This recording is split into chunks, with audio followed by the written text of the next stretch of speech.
বন্ধুসকল বলকচোন আজি আমি আছোঁ আমাৰ মাৰ ঘৰত। আমাৰ ইয়াৰ প্ৰাকৃতিক সৌন্দৰ্য আৰু পৰিৱেশটো অলপমান দেখাওঁ আপোনালোকে বলকচোন। সেইবিলাক দেখিছেনে আমাৰ বাগানবিলাক, এইবিলাক দেখিছেনে? বাগানৰ মাজে মাজে সকলো চাচি গছ এইবিলাক চাচি গছ লগাই থৈছে। আপোনালোকৰ এইফালে কাৰ এইফালে আছে বাৰু চাচি গছ জনাবচোন কমেণ্ট কৰি। আমাৰ এইফালে সকলো বাগান চাওকচোন প্ৰাকৃতিক সৌন্দৰ্যটো কেনেকুৱা লাগিছে বাৰু। মোৰ বহুত ভাল লাগিছে দেখিবলৈ। এইবিলাক দেখিছেনে? বাগানত পাত ছিঙিব হৈ আছে।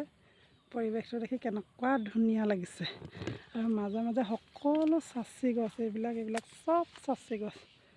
আমাৰ ইয়াৰ পৰিৱেশটো বহুত ভাল লাগে জানেনে। আৰু লগতে আছে সেইজোপাত অমিতা গছ, অমিতা লাগি আছে দেখিছেনে বাৰু। আমাৰ এইবিলাক গাঁৱলীয়া পৰিৱেশবিলাকত থাকি হয়তো বহুত ভাল লাগে।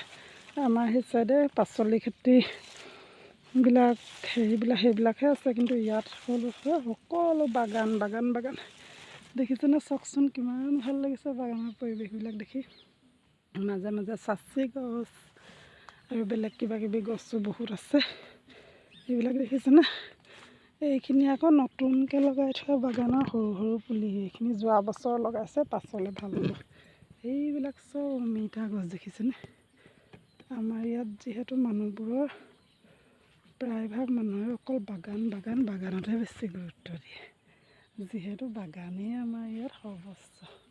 চাওকচোন এইবিলাক গোটেই বাগানবিলাক দেখি কেনেকুৱা লাগিছে বাৰু। এইবিলাক পাতবোৰ চিঙো লাগিছেনে? দেখিছোঁ পাতবোৰ দেখি চিঙো লাগিছেনে? আপোনালোকে কমেণ্ট কৰি যাবচোন। ইয়াৰ পৰিৱেশটো চাই কেনেকুৱা লাগিছে বাৰু কমেণ্ট কৰি জনাবচোন। আজি আমাৰ মাৰ ঘৰৰ বাগানখন আৰু কিছু দৃশ্য এনেই আপোনালোকক অলপ দেখালোঁ দেই। Bye bye.